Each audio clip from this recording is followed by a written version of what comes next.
Honorable President, distinguished delegates, Namaste and a warm greeting from Nepal, the land of Himalayas, the birthplace of Lord Buddha, and the home of resilient and hopeful people.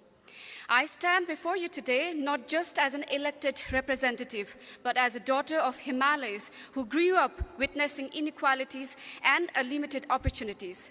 But today, I proudly represent a society that is moving forward, one that is learning to value inclusion, justice, and dignity for all.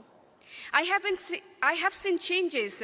We are walking on a path that leads us forward step by step with hope, determination, and new generation, courage, and unwavering commitment to inclusion.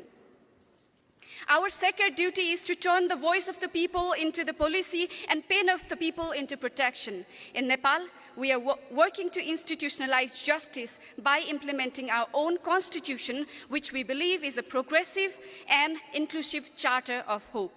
But drafting laws alone is not enough. We must build a political culture grounded in empathy, accountability, and inclusion that truly reflects the need of aspirations of the people. And no one understands those aspirations better than today's youth. This is the era of speed. Young people no longer want to wait decades for the change. We want to drive it now with innovation, with courage, and global solidarity. We are not here to inherit a broken system. We are here to reshape them.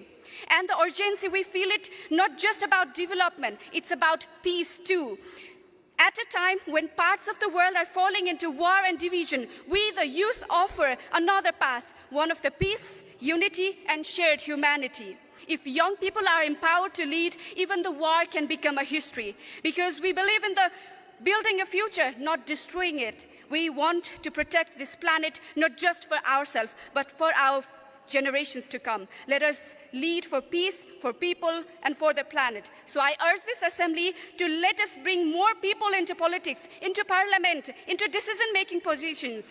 We youth can lead, we can bring fresh energy, bold ideas, and the speedy results the world needs today. Thank you. Namaste.